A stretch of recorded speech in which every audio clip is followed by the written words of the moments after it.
네, 우리는 지금 교회 절기 중에 사순절의 절기를 우리가 지금 지내고 있습니다.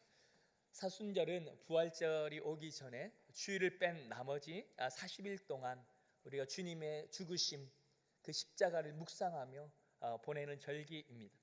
그래서 저는 부활절 고난 주간에는 저희가 일주일 동안 우리가 말씀을 묵상하고 주님의 십자가의 죽으심을 묵상하기 때문에 저는 그 남은 2주 동안 십자가의 의미가 무엇일까, 우리는 어떤 삶을 살아야 될지 십자가에 대한 말씀을 좀 나누고 싶습니다. 오늘 함께 보실 말씀은 이사야 53장 4절에서 6절까지의 말씀입니다. 이사야 53장 4절에서 6절까지의 말씀입니다. 저와 한 절씩 교독하고 6절 말씀 같이 읽도록 하겠습니다. 그러나 사실 그가 짊어진 병은 우리의 병이었고 그가 짊어진 아픔은 우리의 아픔이었다. 그런데도 우리는 그가 맞을 짓을 해서 하나님께서 그를 때리시고 고난을 주신다고 생각했다. 그러나 사실은 우리의 허물이 그를 찔렀고 우리의 악함이 그를 짓뭉갰다. 그가 책망을 받아서 우리가 평화를 누리고 그가 매를 맞아서 우리의 병이 나은 것이다. 같이 읽도록 하겠습니다. 우리는 모두 양처럼 길을 잃고 제각각 자기 길로 흩어져 가버렸지만 여호와께서는 우리 모두의 죄악을 그에게 지우시고 그를 공격하셨다. 아멘. 여러분, 십자가 하면 무슨 생각이 떠오르십니까? 여러분, 목에 건 십자가의 목걸이가 생각납니까? 아니면 교회 뒤편에 있는 큰 십자가가 생각납니까? 아니면 어렸을 때 많은 교회 첨탑 위에 있었던 십자가가 여러분 생각나십니까? 여러분, 많은 기업체에서는 그 기업체에 좋은 이미지를 주기 위해서 로고를 사용하죠. 애플은 사과를 로고로 만들었습니다. 그 로고만 보면 애플 거다, 애플 사고 싶다라는 생각이 들죠. 맥도날드 하면 무엇이 생각나십니까? 네, M자가 생각나죠. 그리고 베이로 아저씨가 생각나죠. KFC 하면 KFC 할아버지가 생각납니다. 그렇게 이미지화하는 것이 이 기업의 전략이죠. 광고 효과를 높이기 위해서 그런 그 로고를 씁니다. 그러나 유독 십자가는 사실 사형을 선고할 때 썼던 틀인데, 기독교는 다른 어떤 하트도 아니고 어떤 사랑을 표현하는 다른 어떤 모습이 아니라 십자가, 많은 기업들도 쓰지 않는, 지금으로 말하면 전기 의자 같은 거, 목 매달고 하는 밧줄 같은 것을 상징하는 십자가가 기독교의 상징이죠. 왜 기독교는 그 십자가를 로고로 썼을까요? 오늘 그 말씀을 잠시 좀 나누고 싶습니다. 여러분, 많은 인류는 사람들을 어떻게 가장 잔인하게 죽일까라는 생각들을 많이 해왔습니다. 고대 이집트에서는 사람을 죽일 때 그냥 죽이지 않고 산채로 매장을 하죠. 그리고 사람을 갉아먹는 벌레들을 넣어서 많은 벌레들이 그것을 갉아먹는 그 방법을 통해서 사람을 죽였습니다. 그리고 우리 성경에 나오는 것처럼 사자굴에, 굶어있는 사자굴에 사람을 집어넣어서 갈기갈기 찢겨 먹이는 방법을 많이 동원해서 사람을 죽이기도 했죠. 그런 방법들이 많이 잔인했는데 현대 들어오면서 많은 또 전쟁을 치르면서 사람들을 어떻게 잔인하게 죽일까, 많은 방법들을 고려하고 사람을 끔찍하게 죽이는 방법들을 많이 생각하죠. 생체 실험도 많이 합니다. 그러나 인류가 지금까지 온 것 중에 가장 잔인한 방법으로 사람을 죽였던 것이 바로 십자가의 처형이 아니었나라고 생각합니다. 십자가의 처형은 사람이 목숨이 붙어 있을 때까지 끝까지 고통을 누리며 죽어야 되는 그 사형의 방법이었죠. 여러분, 십자가의 선고를 받은 사람은 먼저 그 윗옷을 허리까지 벗겨지죠. 그리고 책찍질을 당합니다.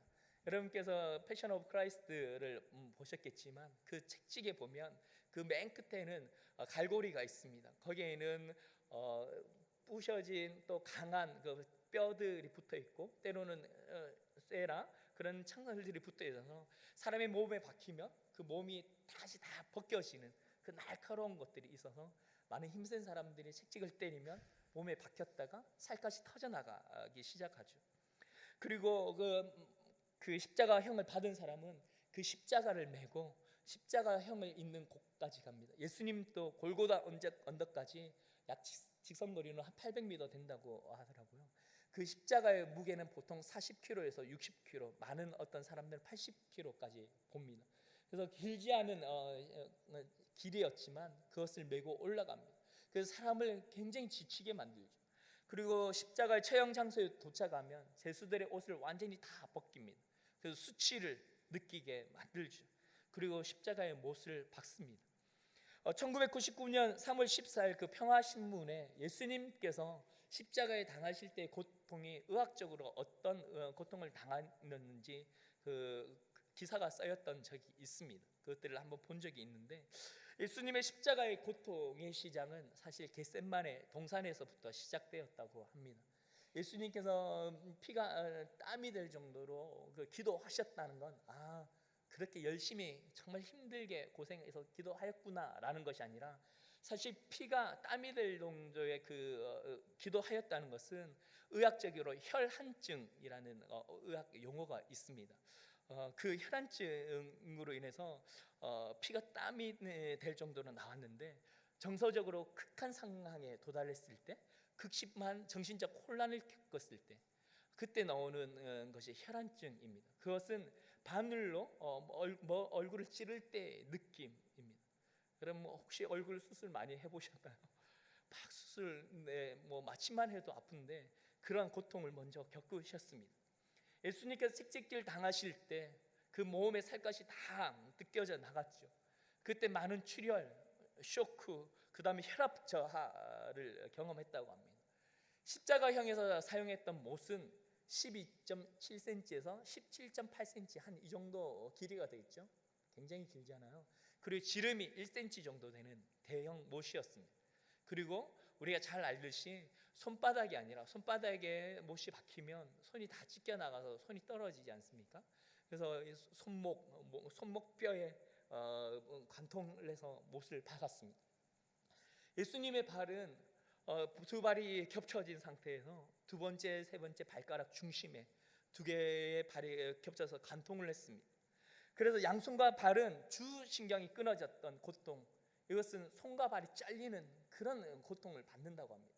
여러분, 손에서 앞부분을 그 칼로 한번 잘리신 적이 있으시죠? 요리하시면서 그 고통보다 더 큰 고통이 손이 잘려나가는 고통과 같은 고통을 겪으셨습니다. 못 박힐 때는, 못을 박기 위해서 십자가를 가져오면 눕히고 못을 박는데, 이미 등은 다 찢겨져서 모든 살은 다 생살이 나와 있었기 때문에 못을 박을 때마다 그 나무에 예수님의 등에 자꾸만 부딪히며 그 극심한 고통을 받으셨습니다. 그리고 십자가에 달려 계실 때는 몸무게로 인해서 지쳐 있었는데, 여러분, 십자가 앞에서 숨을 쉬기가 쉽지 않았을 거 아닙니까? 십자가에 두 손과 두 발이 박혀 있었기 때문에 그 숨을 쉴 때는 숨을 들여 마시는 것도 사실은 쉽지 않았겠지만 내뱉는 것이 더 힘들었습니다. 왜냐하면 몸이 처져 있었기 때문에 숨을 들여 마실 때의 힘듦은 뭐였냐면, 여러분 생각해 보십시오. 이 상황에서 숨을 들여 마실 때 이렇게 되잖아요. 내뱉을 때 몸이 낮춰지고 들여 마실 때 몸이 올라가기 때문에 숨을 마시기 위해서는 그 십자가의 그 발에 박혔던 못의 지탱에서 몸을 들어 올려야만 됐었습니다. 그리고 숨을 뱉어야 되는데 이미 몸이 처진 상태에서, 여러분 몸을 이렇게 처진 상태에서 숨을 내뱉으려고 해보십시오. 숨이 안 나가요. 그러니까 온 몸은 이산화탄소로 과잉 공급이 되었고, 근육은 경련이 일어났고, 결국은 많은 학자들은 결국에 예수님의 죽으심은 질식사이지 않았을까, 의학적으로 이제 그렇게 의사들은 보고 있는 거죠. 여러분, 그 예수님의 고통을 이렇게 표현한다고, 의학적으로 표현한다고 우리가 그 고통을 얼마나 잘 느낄 수가 있겠습니까? 하지만 이 의학자들이 예수님이 이런 고통을 받으시며 돌아가셨을 것이다 라고 이야기를 합니다. 예수님은 이런 고통뿐만 아니라 수치를 받으셨죠. 자기 믿고 신뢰하고 3년 동안 훈련시켰던 제자들에게는 배신을 당하셨습니다. 종교인들에게는 불법적으로 끌려가서 불법적인 법정에 세워지는 모함을 당하셨습니다. 제사장들에게는 고소를 당하셨죠. 군중들에게는 십자가에 못 박으라라는 정죄를 당하셨습니다. 빌라도에게는 십자가에 넘겨짐을 당하셨습니다. 로마 병사들에게는 채찍질을 당했습니다. 총독의 군병들에는 옷이 찢겨지고 제비뽑기를 당하고 가시면류관을 쓰여지는 조롱을 당하셨습니다.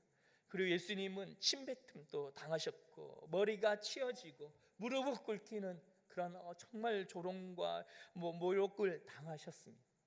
근데 오늘 읽었던 우리 말씀의 본문에 보면 왜 이런 수치와 왜 이런 고통을 당하셔야만 됐는가? 그분의 죄 때문인가? 그분이 무언가를 잘못했기 때문인가? 그렇지 않다고 나와 있습니다. 다시 한번 우리 본문 말씀을 보도록 하겠습니다. 4절, 5절 이 두 절 같이 한번 읽어보도록 하겠습니다. 시작. 그러나 사실 그가 짊어진 병은 우리의 병이었고 그가 짊어진 아픔은 우리의 아픔이었다. 그런데도 우리는 그가 맞을 짓을 해서 하나님께서 그를 때리시고 고난을 주신다고 생각했다. 그러나 사실은 우리의 허물이 그를 찔렀고 우리의 악함이 그를 짓뭉갰다. 그가 책망을 받아서 우리가 평화를 누리고 그가 매를 맞아서 우리의 병이 나은 것이다. 여러분, 그분이 왜 수치와 고통을 당하셨다고요? 우리의 허물 때문이다, 우리의 죄악 때문이다 라고 이야기를 하고 있습니다. 여러분, 여기서 말하는 죄, 허물, 그것이 무엇을 의미합니까? 우리는 죄라고 하면 어떤 행위를 이야기하죠. 내가 그런 죄를 지었나? 난 별로 죄를 지었지 않았는데. 여러분, 여기서 말하는 죄라는 것은 관역을 벗어나는, 화살이 관역을 벗어나는 것을 이야기하죠. 하나님께로 향하여야 되고 하나님과 관계 맺어야 되고 하나님과 동행해야 함에도 불구하고 하나님 없이 살았던 삶, 그것이 죄라고 이야기하는 것이죠. 그래서 우리의 허물이, 우리의 악함이 그를 짓뭉갰다라고 이야기를 합니다. 성경은 우리 가운데 나타나는 것이, 이런 우리의 마음속에 이런 것이 날마다 솟아난다고 이야기하고 있습니다. 마태복음 15장 19절 말씀입니다. 같이 한번 읽어보도록 하겠습니다. 시작. 마음에서 악한 생각, 살인, 간음, 음란, 도둑질, 위증, 비방이 나온다. 여러분은 어떠합니까? 악한 생각이, 누군가를 미워하는 마음이, 음란함이, 정말 비방하고 위증하고 속이려고 하고 거짓말을 하려는 그 마음이 여러분의 마음 가운데 샘솟듯 솟아나지는 않습니까? 무절제하고 쾌락을 사랑하고 남을 속여서라도 내가 잘 되길 원하고 내가 더 많은 돈을 정말 받길 원하고, 그런 마음이 여러분 안에 혹시 솟아나고 있지는 않습니까? 우리는 죄가 없는 것 같아 보여도 우리 하루하루의 삶을 돌이켜보면 우리가 죄가 없다고 말할 사람은 아무도 없을 것입니다. 우리 이전에 살았던 사람들도 앞으로 태어날 많은 미래의 사람들도 이 죄의 문제로 때문에 고통을 받을 것입니다. 성경은 이 죄의 결과가 죽음이라고 이야기를 했죠. 여러분, 우리 고등학생들 10명 중에 4명이 어떤 이야기를 했냐면, 내게 10억을 준다면 너희 교도소에 1년 이상 갇히는 것 상관없다 라고 이야기를 하는 시대가 되었습니다. 여러분 어떠합니까? 여러분 50억 100억을 주면 여러분 1, 2년 감옥에 갇히겠다라고 혹시 생각하지는 않습니까? 여러분, 이런 시대를 우리가 살고 있죠. 이 시대는 우리 안에 솟아나는 죄악과 음란함과 더러움뿐만 아니라 이 시대는 성공을 요구하고 돈을 요구하고 정말 쾌락을 위해서 살아갈 수 있도록 자꾸만 우리를 유혹하는 우리가 시대를 살아가고 있습니다. 어느 누가 우리를 구원할 수 있겠습니까? 삭가모니가 우리를 구원할 수 있겠습니까? 모하메드가 우리를 구원할 수 있겠습니까? 그들도 그들의 죄 때문에 죽었는데, 오늘 성경은 우리의 이 모든 죄와 허물을 위해서 예수님께서 십자가에 지셨다라고 말씀하고 있습니다. 여러분, 십자가를 바라보면 그렇기 때문에 무엇을 봐야 되냐? 그 가운데 나의 죄 때문에, 나의 허물 때문에 오늘 또 내가 욕심내고 오늘 또 내가 거짓말하는 나 때문에 예수님께서 십자가에 죽으셨구나. 십자가를 바라볼 때마다 나의 죄가 그 가운데 보여져야 되는 것이죠. 사순절을 지금 지나가고 있는 지금 이때 우리가 무엇을 묵상하며 살아야 될까? 우리 십자가를 바라보자. 어떤 십자가를 바라볼 것인가? 나의 죄, 나의 상함, 나의 눈물, 나의 아픔, 나의 고통, 나의 허물을 위해서 주님께서 대신 지셨구나. 여러분, 예수님께서 왜 머리에 가시면류관을 쓰셨겠습니까? 우리의 머리로 우리가 정말 지혜롭다고 생각하며 꾀를 부리는 그 죄를 위해서 주님께서 머리에 가슴에 연로관을 쓰셨지 않겠습니까? 예수님께서 왜 가슴과 등에 채찍질을 맞으셨겠습니까? 우리의 가슴에 품고 있는 음란함과 더러움과 속이려는 마음, 그것 때문이지 않겠습니까? 왜 두 팔이 십자가에 못 박혔겠습니까? 우리의 손으로 행하려는 그 죄악됨 때문이지 않겠습니까? 왜 두 발이 십자가에 못 박혀야만 되셨을까요? 그것은 우리가 가야 되지 않아야 될 곳을 가는 그 죄악 때문이지 않겠습니까? 오늘 십자가를 바라보며 나 때문에, 나의 죄 때문에 주님께서 십자가에 달려 죽으셨구나 라는 것들을 보길 바랍니다. 그렇다면 우리는 앞으로 어떤 삶을 살아야 될까?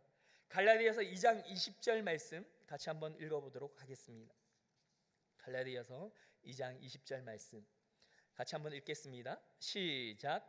나는 그리스도와 함께 십자가에 못 박혔습니다. 그러므로 이제 더 이상 내가 사는 것이 아니라 내 안에 그리스도께서 사시는 것입니다. 지금 내가 육체 안에 사는 것은 나를 사랑하셔서 나를 위해 자신의 몸을 내주신 하나님의 아들을 믿는 믿음으로 사는 것입니다. 여러분, 우리가 그래서 해야 할 일은 여전히 솟아나는 죄, 여전히 솟아나는 더러움, 여전히 솟아나는 하나님이 원치 않는 것을 날마다 십자가에 못 박는 것이죠. 여러분, 우리 가운데는 계속 정욕이, 욕심이, 분노가, 화가 치밀어 오르지 않습니까? 여러분, 자녀를 보면 화가 나실 때가 있지 않습니까? 여러분의 아내를 보면, 남편을 보면 화가 나지 않습니까? 여러분, 여러분이 같이 일하는 동료를 보면, 여러분 교회의 어떤 사람을 보면 정말 분노가 혹시 일어나지 않습니까? 미워지지 않습니까? 그리고 정말 욕심이 일어나지 않습니까? 여러 가지 죄악이 생각나지 않습니까? 음란이 우리의 가슴에 솟아나오지 않습니까? 뭔가 욕심이 일어나지 않습니까? 그럴 때마다 우리가 해야 할 일은 그 모든 것을 십자가에 못 박는 것이죠. 갈라디아서 5장 24절 말씀, 이 말씀이 있습니다. 제가 읽겠습니다. 그리스도 예수께 속한 사람들은 육체와 함께 그 정욕과 욕망을 십자가에 못 박았습니다. 여러분, 육체와 함께 정욕과 욕망을 십자가에 못 박는 것, 우리 가운데 있는 주님께서 원치 않는 것들을 주님 앞에 못 박는 것, 그것이 우리 가운데 필요합니다. 그래서 로마서 6장 11절에 이 말씀이 있습니다. 이와 같이 여러분도 자신을 죄에 대해서는 죽은 자요 하나님께 대해서는 그리스도 예수 안에서 산 자로 여기십시오. 여러분, 우리는 죄에 대해서 죽은 사람들입니다. 여러분, 사순절을 지나가며 묵상하며 우리 가운데 있는 영적인 어두움들, 하나님이 원치 않는 모습들이 있다면 날마다 십자가에 못 박고, 그렇지, 나는 그것에 죽었지, 나는 그 부분에 있어서 죽은 사람이야. 화가 일어날 때, 그렇지, 난 죽은 사람인데 내가 어떻게 화를 낼 수 있어? 사람이 미워질 때 나는 죽은 사람인데, 나는 정말 죽고 정말 아무것도 아닌 사람인데 내가 어떻게 사람을 미워할 수 있지? 여러분, 그런 죄에 대해서는 죽는 사람이 되어지시기를 소망합니다. 두 번째, 저는 십자가의 삶을 살아간다는 것, 그렇지, 나의 안에 있는 죄를 다시 한번 십자가에 못 박는 것. 그 다음 제가 묵상한 말씀은 마태복음 16장 24절 말씀입니다. 같이 한번 읽고 싶습니다. 마태복음 16장 24절 말씀 시작. 그때 예수께서 제자들에게 말씀하셨습니다. 누구든지 나를 따르려거든 자기를 부인하고 자기 십자가를 지고 따라야 한다. 누가복음 14장 27절에 이런 말씀이 있습니다. 누구든지 자기 십자가를 지지 않고 나를 따르는 사람은 내 제자가 될 수 없다. 여러분, 교회를 나온다고 주님의 제자가 되는 것 아닙니다. 교회를 나온다고 구원은 받을 수 있겠죠. 예수의 이름을 부르면 구원은 받을 수 있겠죠. 그러나 예수의 제자가 되는 것은 자기의 십자가를 지고 따르는 것입니다. 여러분이 십자가를 묵상할 때마다, 십자가를 볼 때마다 무엇이 묵상되어집니까? 내가 따라야 될 나의 십자가가 무엇인지 그것이 묵상되어집니까? 오늘 성경은 이렇게 기록하고 있습니다. 자기 십자가를 지고 나를 쫓으라. 여러분에게 하나님께 주신 십자가가 있습니다. 때로는 우리가 져야 되지 않아야 될 십자가도 질 때가 있겠죠. 하지만 많은 사람들에게 저는 이 십자가가 사명이라고 생각합니다. 때로는 손해를 봐야 되고, 때로는 내가 속임을 당해야 되고, 때로는 나의 모든 것들을 내놓아야 되지만, 그 길을 가는 것, 정직한 삶을 살아가는 것, 사람들을 속이지 않고 사는 것, 어떤 사람에는 그것이 십자가이겠죠. 때로는 가정에서 신앙의 절개를 지켜가는 것, 정말 많은 사람들이 술자리가 있고 많은 2차 3차가 있는 곳에서 나는 정말 그곳에 가지 않겠다고, 또 때로는 많은 남자들이 군에 가서 정말 모든 것들을 요구할 때 나는 교회를 가겠다고 하는, 그래서 매를 맞는 한이 있더라도 그런 신앙의 절개를 지키는 것, 그 상황에서 그 사람의 자기 십자가이겠죠. 저는 여러분에게 묻고 싶습니다. 주님께서 여러분에게 주신 십자가는 무엇입니까? 주님께서 여러분에게는 모든 십자가를 주셨다고 생각합니다. 여러분이 지셔야 될 십자가, 여러분 교회의 사명을 가진 사람입니까? 직분자입니까? 직분자로서의 여러분의 십자가가 있는 것입니다. 여러분 남편이십니까? 아내이십니까? 가정에서의 그 십자가의 역할이 있는 것입니다. 여러분 회사에서, 학교에서 여러분이 져야 될 십자가가 있는 것입니다. 여러분 그 십자가를 지고 살아가고 계십니까? 오늘 십자가를 바라볼 때 내가 져야 될 십자가가 있다고 주님께서 말씀하셨습니다. 그 십자가를 묵묵히 지고 그 길을 걸어가는 여러분 되시길 소망합니다. 언제까지 십자가를 어떻게 지어야 되나? 저는 요한복음 12장 24절 말씀이 그 대답이라고 생각합니다. 요한복음 12장 24절 말씀 같이 한번 읽겠습니다. 시작. 내가 진실로 진실로 너희에게 말한다. 밀알 하나가 땅에 떨어져 죽지 않으면 하늘 그대로 있고 죽으면 많은 열매를 맺게 된다. 내가 지는 십자가 어디까지 져야 될까? 그것은 내가 죽을 때까지이죠.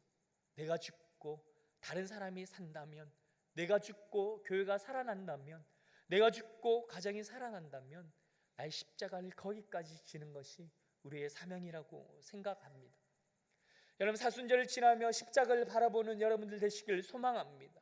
십자가를 바라볼 때마다 여러분 안에 솟아나는 어둠과 영적인 죄악들과 아픔과 상함들을, 그 십자가를 못 박는 하루하루를 살아가십시오. 그리고 십자가를 바라볼 때마다 주님께서 여러분에게 요구하시는 그 사명을 묵묵히 걸어가는 여러분들 되시길 소망합니다. 우리 함께 기도하며 주님 앞에 나가도록 하겠습니다.